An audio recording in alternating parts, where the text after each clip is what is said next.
Hi, this is Mitchell Levy, and welcome to episode 109 of Thought Leader Life.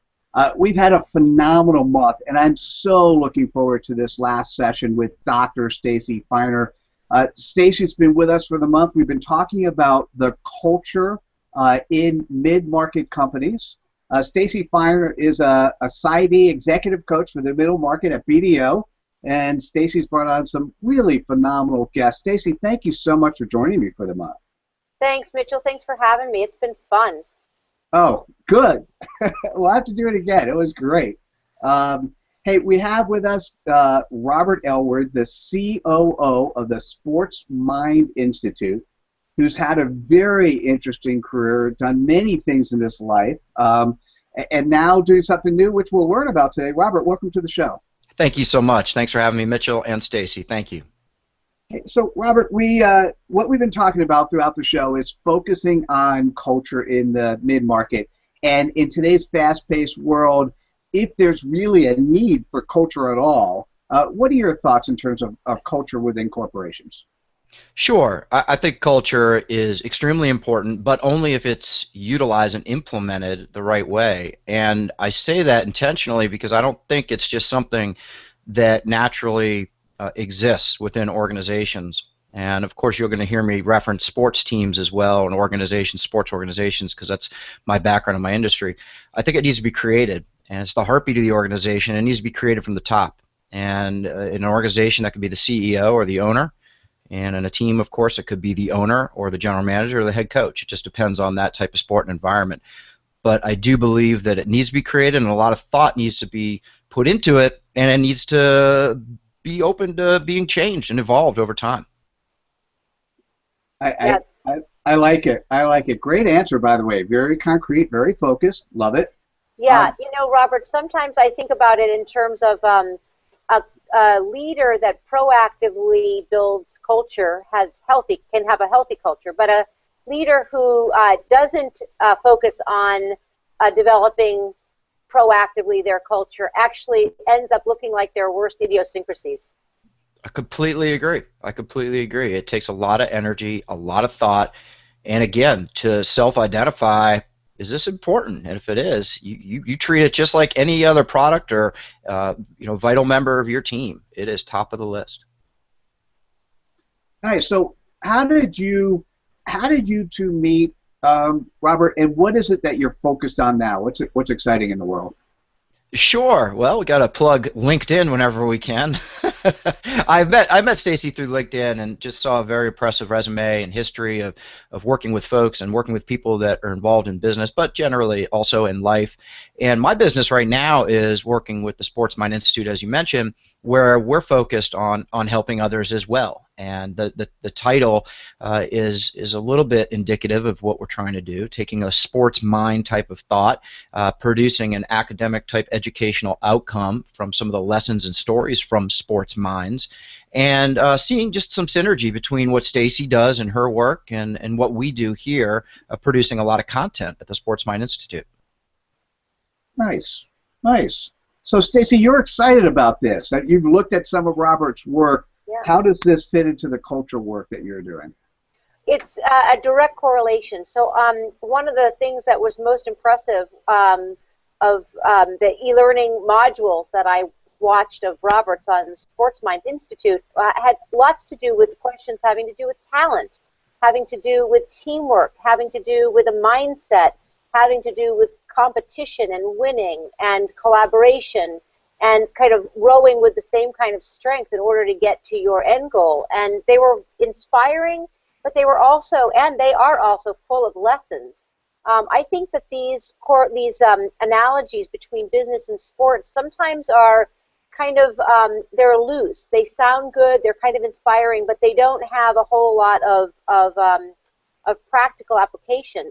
These modules that Sports Minds Institute has created really has direct application for business owners. And so I think there's it's an important, fresh new look at how leaders can learn in business how to be more effective, how to be more successful.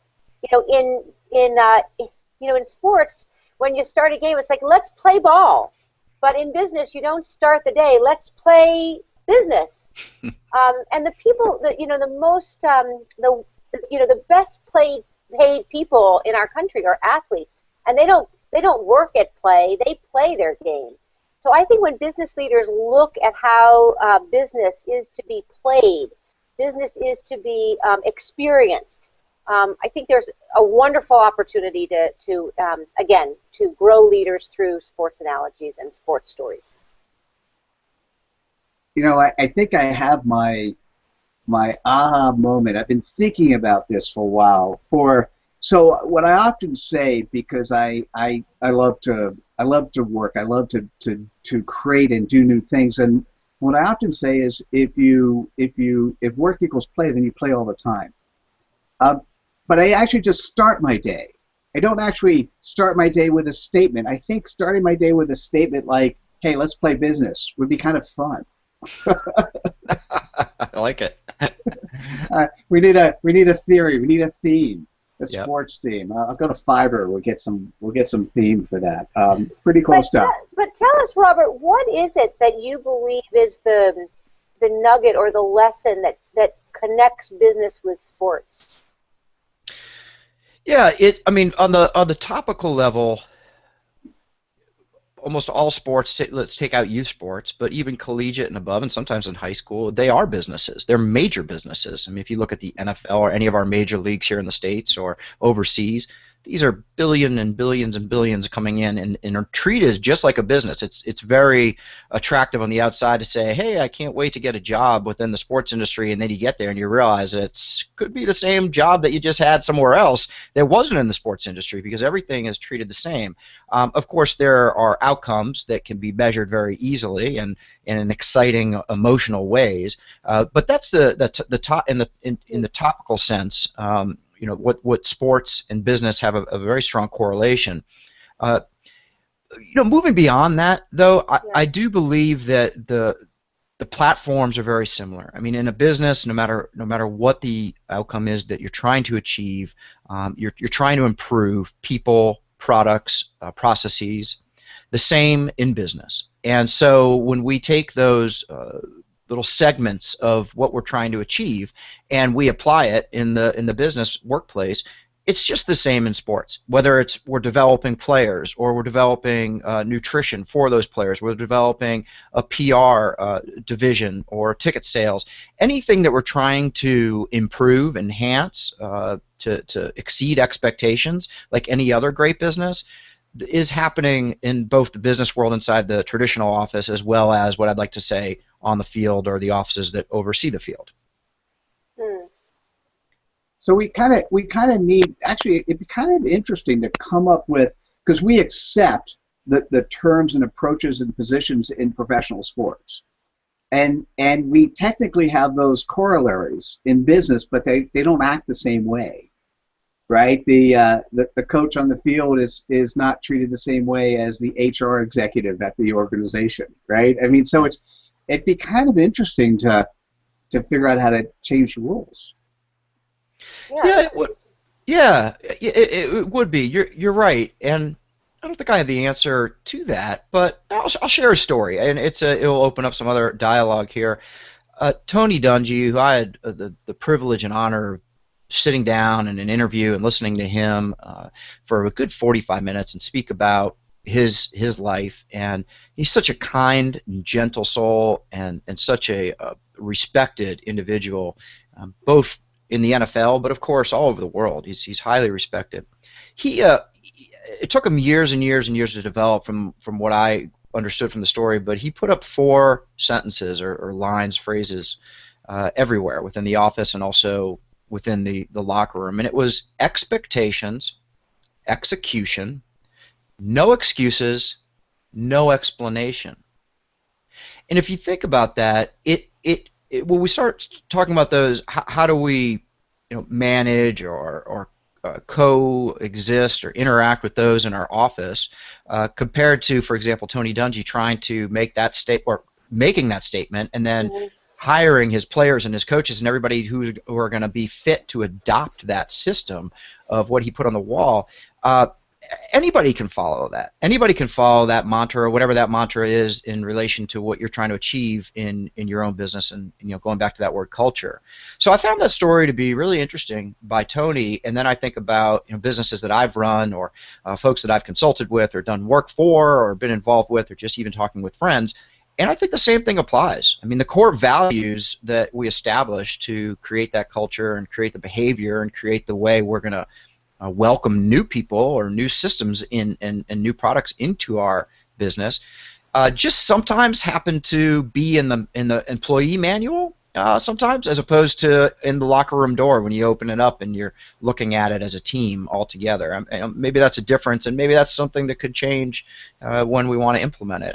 I know some companies have it written on the walls or on within the posters and such, but it's just nice to all be on the same ground with such a simple yet hugely complicated and sophisticated message. Yeah, I think it's interesting. I was just talking to a CEO the other day, and we were talking about 3 words: work done together. And I was admiring some of the accomplishments that his team has made over 2015. We're getting ready for, we're in the midst of 2016. And first I was going to say, yeah, the together is really the most important part, but it really absolutely isn't. You have to do the work, and in this case, the play. You have to put in the effort. You have to get the work done, and you have to do it together. And so I like how you were mentioning the Dungy story, and every company, every culture, every leader has to come up with their own 4 words, 3 words, 6 words, and they have to be unequivocal. They can sound fancy, they can sound aspirational, but I think the things that you're talking about, I think the things that I've heard other coaches talk about, they're unequivocal. This is how we do it, and if you don't want to do it this way, then you don't have to be here. But these are the things that are most important, and this is what brings us together. I think you're right, Robert, that culture does evolve and change over time. Actually, every person you add and every person you move out shifts the culture. But these unequivocal expectations really never change. Yep. And I think that's kind of the glue that holds a team together, knowing that culture unfolds, but you have to make sure you're doing it thoughtfully. So I think it's a really great story. What do you think make some companies, some teams work better than others? Is it always 4 words? Do you think there are other things that impact the culture of a team? So that's a great question and a complicated one, and however, one that we can recognize the patterns over a decade or so of seeing sort of who makes the playoffs or whatever the goal of that sport may be. I think it's easy to identify. I mean, here we are in this interview, not to date it, but we're right before the Super Bowl, 5 days before the Super Bowl, and Peyton.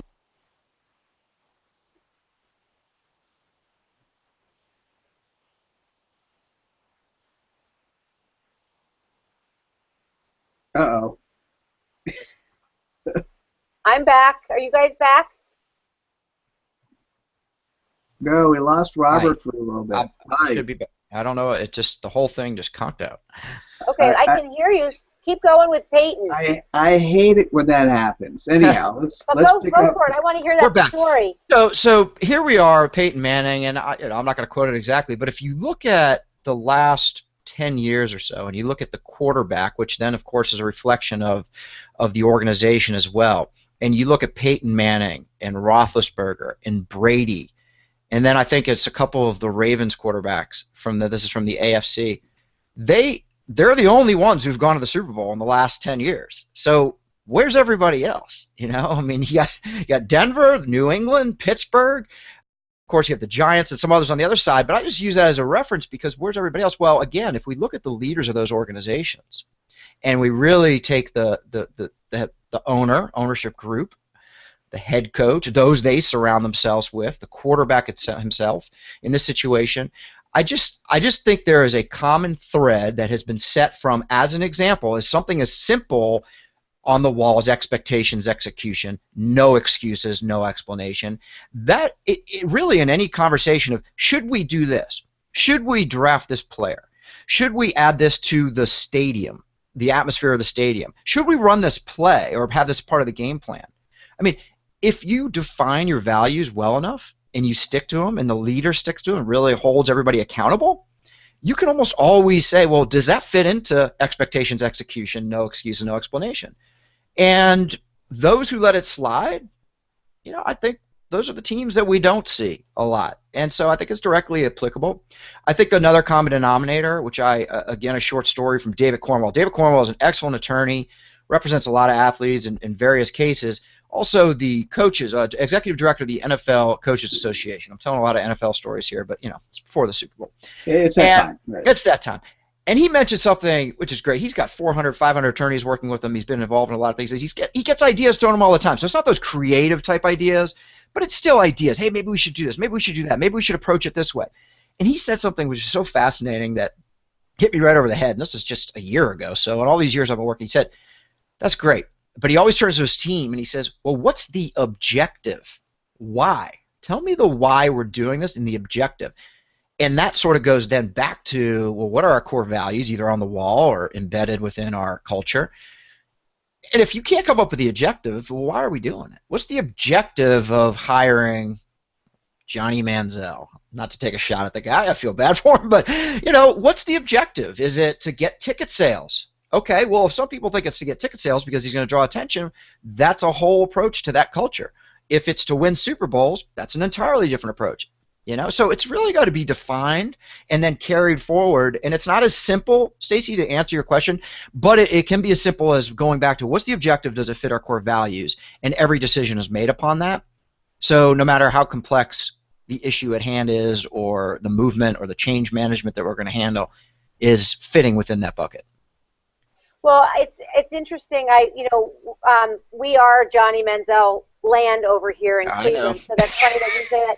Well, I also, we also have Urban Meyer at OSU at the Ohio State University, and he has a process that is next man up, next person up, and basically that's how he thinks about succession planning. He has a 4-year process of talent. He has talent for 4 years, and it's always next man up. So how are you going to hire the next person or bring the next team member on to keep the franchise or to keep the team alive and successful year over year? I think that has a direct correlation to business, because in business we're thinking about succession planning. We're thinking about making sure as the company grows, because we're actually in business adding new team members. We might double the team in size year over year.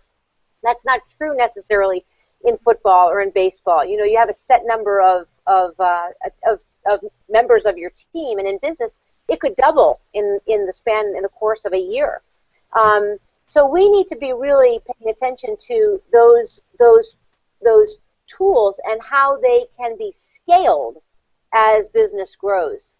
So I like the idea of next man up, because we have to be in business thinking really thoughtfully and strategically about how we bring in new talent and deploy talent into other parts of the company as the company grows. Yeah, no, it's excellent. Urban Meyer is good. That was a good transition from the Johnny Manziel to a little bit more positive.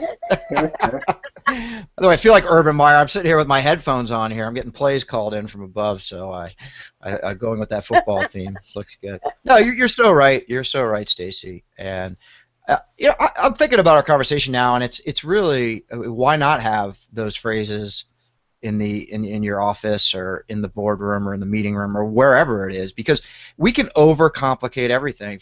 As an owner, I was the owner of a large organization in the youth sports world, and to me, even though we would set core values, if it wasn't staring me in the face, sometimes I got caught up in the moment, whether it was emotional or is immediate, or we needed to make a decision. Sometimes you forget, right? You're using your everything you've learned up to that point to make those decisions, but sometimes you forget exactly how you want to proceed and stay on the tracks. So having those words posted, I think, is really important. It just reminds you, like, wait a second, did I set the expectations? Mm-hmm. We have a problem here. So-and-so called up a problem in the warehouse, whatever it may be, or this didn't get delivered on time to our clients. Well, okay, first reaction is, well, how come? Why not? Before just sitting there for a second saying, hold on one second. Have I set the expectations to my team? Did they set the expectations to their team, and going on, and are they making excuses? What's going on here? So I just like having it posted as well, whether it's next man up or anything. Well, and I think it's really, I do like the phrases. I think words really matter. Words matter because you can't, based on how you define a problem determines how you solve for it. So if you don't use the correct words, or if you're not accurate in the way you define the problem, you can't solve for it, or you won't solve for it. And so a lot of times I think, and I like this analogy to sports, is that it's so important to have the right mindset. Of course it's important to have the most highly engineered equipment. And of course you need the team of people around you. The only variable should be external, the ones you can't control for. Yeah. And I think, would you share, how do you think about watching tape as something? I mean, I see that in sports, coaches watch tape. In peak season, a football coach, at least in college, might watch 40 to 60 hours of tape a week, right? I think I spoke with you about this the last time we talked. And I don't know that in business we take enough time to reflect or to watch tape and to see the variables. I mean, we might have had the right play, but we didn't expect variable A or variable B. And were we able to be agile enough to adapt to that unexpected? Can you talk about that as it relates to business? I don't think business watches enough tape is basically my premise. Yeah, which sometimes is probably a good thing, as I once reviewed so much tape in a week or a season that I either went blind or drove myself crazy, as one or the other happened during that time period. But no, I agree with you, and I understand your premise. And the premise is, are we doing enough reflection? And there's a couple ways to look at it. I mean, in sports, the late great Tony Gwynn, who I grew up with watching, it was interesting. I had the privilege of meeting Tony one time, and he shared a story with me that said, I asked him this question, right, when video analysis was becoming big, and Tony sort of invented video analysis. Now there's a difference between watching yourself in baseball and the mechanics and then watching football game film because you're trying to find the weaknesses and everything else, as opposed to analyzing yourself and seeing if you're using the proper mechanics. So there was a little bit of a different approach there. But Tony used to say, well, I only watched footage of when I got a base hit. I never watched, or not a base hit, when I made good contact with the ball, I should say, because that's how it was measured. I made good contact with the ball. I did not want to watch tape of when I swung and missed because it was a negative reinforcement. Now, everybody's different, but I've heard that amongst a lot of athletes. You don't want to negatively reinforce things, and others could, of course, argue that and say, well, how are you going to learn if you didn't do it right the first? It's just, it depends on your rhythm. It depends on who you are, your constitution as an athlete. Well, in business, I think watching tape, obviously, there are a couple ways to do it. I mean, first of all, if you're in the public setting, you can literally watch tape. You should film yourself and, say, okay, go back and watch how you interacted with your team members, or watch how you interacted with the press, and sometimes that's easy. But you can film. You could definitely film. I filmed enough youth coaches in my consulting work to say, you need to watch your body language and blah, blah, blah, blah, but I could tell them all that instead of just videotaping and say, just watch yourself. Watch yourself for a half hour, walk up and down the sidelines and see is that really who you are and what you want to portray? But another interesting thing, and this came from the Sports Mind Institute when we were interviewing Paul DePodesta. So, geez, we're focused on Cleveland here. Paul DePodesta just spent the last 20 years in Major League Baseball. He was featured in Moneyball with Billy Beane. Okay, so he's not Jonah Hill, just so everybody knows watching the movie, but he is the real-life character behind Michael Lewis's book and then played by Jonah Hill in the movie. So Paul has now gone from Major League Baseball to you over in Ohio. He's the Chief Strategy Officer for the Browns. So expect some more wins over there. Thanks for your confidence, Robert. I'm with you. So Paul used to say that he and Billy Beane started what was called the Decision Diary. So I'm listening to him talk about this, and it was really fascinating because in sports, and we can make this correlation to business, we don't always know why an outcome occurred. So maybe we had a great season, and maybe it was because of a certain trade or it was a certain play. So in business, maybe it was a certain person we brought on board or a certain way we marketed that product. Well, was it that, or were we just sort of lucky that year? Were there other factors involved? And it's very easy when something doesn't work to look back and say, well, of course it was wrong because we did A, B, C, and D. And it's very easy as well to do the converse, right? When it works out well, of course it worked because we did A, B, and C. Well, what Paul and Billy did, and I mean, the history speaks for itself here with the Oakland A's and how they achieved so much with so little, is that they would keep a decision diary. So when they made a decision to bring somebody on, let somebody go, make a trade, do whatever, they would log their decision not only of what they were doing, but why they were making that decision at that time. And it was just like any other, teenage diary or adult diary that one would keep. So at the end of the year, at the end of the season, or whatever period you want to define, you don't so much look at the outcome. The outcome is something to measure against, but you look at what your decision was at that time, and you learn from that. And so I think it's very applicable there, and that could be your tape. How many people do we know? I don't know anybody who sat there and I'm making this decision today. This is the way we're going to move forward as a small team, as an organization, and actually writes it down, and here's why we're doing it. Yeah, whatever. You have it in your brain, but you don't. Success and failure sometimes will muddle, create a very confusing outcome when we look back and say, well, can we replicate this? First of all, that was such a good and impassioned story about that. I really appreciate it, and I think you were hitting the nail on the head with what I'm looking for and what I have tried to create also in the coaching work that I've done. So I've looked at it from sports and also from military. There's a process in the military called CALL, the Center for Army Lessons Learned, and essentially they when they complete a mission, they get together, the folks get together and they debrief on the mission and on the lessons learned. And in business, in trying to kind of replicate some of that for business leaders, what we have done is a little bit of that kind of diary. And after a coaching conversation, we will, both the client and myself will journal the conversation and the takeaways, and a couple of other different kind of qualities about the conversation. And we will look back at that almost like third person. So you have two people in a conversation. We're doing a coaching conversation about some decision that was made or some words and actions and the reactions that they got from those decisions. And look back and see these notes almost as though we were looking at it or able to see it third person.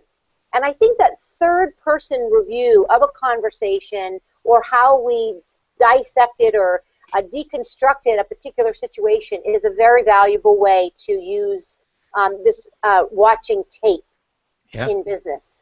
Yeah, actually, it was very elegantly done. Here, let me give you my aha moment. It's shocking how quickly a half hour goes. What's interesting to me is as I'm thinking about culture, as I'm tying together both the sports and military side, what we're really talking about is really good project management, right? Because the watching tape is really the post-mortem. And what often doesn't happen with project managers is they don't give the post-mortem enough attention. The other thing is when you're running a project, who's the project manager? Who owns the monkey? Who's the person in charge? Like when you're running a play, if it's offense, who do you look to? If it's defense, who do you look to? When you're running a quarter, who do you look to, right? So there's well-defined in sports along the way. In business, it's not always technically it's tops down, but when the CEO is not in the room, there has to be a culture that permeates good project management along the way, and it's very interesting. I could definitely see a couple of books here trying to tie together the really interesting elements in sports to business to coaching to project management. It'd be kind of fun. This was great. Love it. Well, great conversation. I don't know what Robert's reaction was when you said it all comes down to project management. I was like, well, but I can appreciate that there are three legs to this stool, right? There's leadership, there's the equipment and the project and the management of that, and it's the players, the culture that brings really the culture unifies the team to deliver on the strategy. And so I think you're right. I mean, it does take all three of the legs of the stool to accomplish your goals, the ones that leaders want and they deserve. So I think it was fun how we got here. Yeah. That's interesting. Robert, Is there any question? This went by way too fast. It was absolutely fantastic, beautiful. Thank you. It was exactly fell hold of your prediction, Stacy, that this would be a great show, and it was. Robert, is there a particular question that we should have asked you that we didn't? I don't.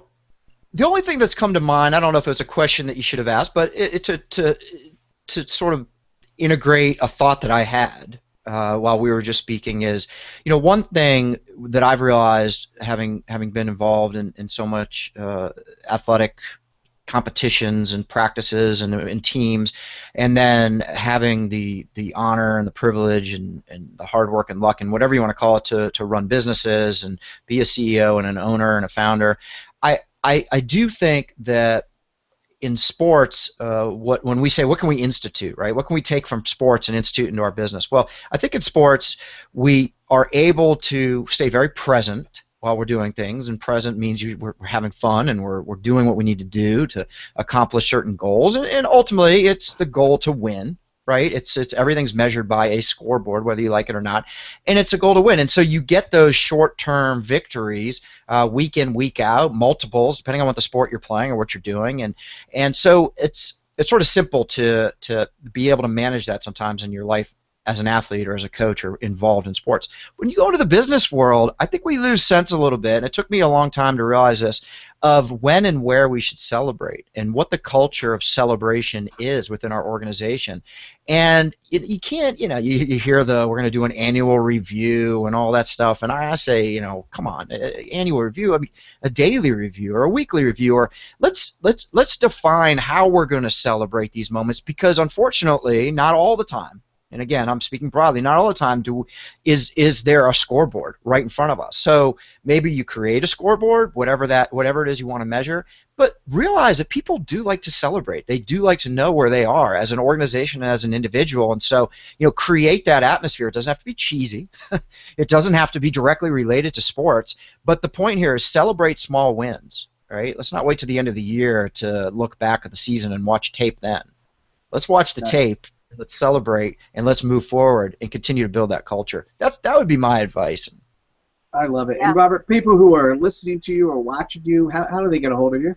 Yeah, sure. You can email me at robert.elwood, R-O-B-E-R-T, and then you'll list Elwood, E-L-W-O-O-T, but Robert.Elwood at thesportsmindinstitute.com, or just check out thesportsmindinstitute.com. Well done. Thank you so much, Robert Elwood, the COO of the Sports Mind Institute. Stacy Feiner, this was an amazing month and a spectacular session to leave with. How would you like to wrap up? Yeah, I would like to further endorse the Sports Mind Institute and the e-learning modules. They're really exciting. They're fascinating. Tom Landry, I would like to end with a quote from Tom Landry. A coach is someone who shows you what you don't want to see, who tells you what you don't want to hear, so that you can be the person you want to be. Ooh. And I assume that's how you live your life in your coaching practice. For sure, absolutely. And it's actually a lot more fun than it sounds. People are the most interesting. Individuals are so interesting, and they forget every day how much they contribute to the environment that they're in. And so if we help people really feel good and think critically about their contribution, people rise to the occasion. And so I really enjoyed the conversation with Robert. I'm so glad to be part of his team and endorsing these e-learning modules. And so I really thank you, Mitchell and Robert, both of you, for helping my folks learn more about what you both do. Awesome. And Stacy, how do people get a hold of you? Sure, it's Stacy. It's www.stacyfeiner.com, and of course you can find me on LinkedIn, and you can find all my contact information there. I can't wait to hear from everybody. Perfect. Thanks. And for those that want to re-listen or re-watch this episode or any of the other 108 episodes of Thought Leader Life, you can go to thoughtleaderlife.com. Either on YouTube, SlideShare. We also are on iTunes.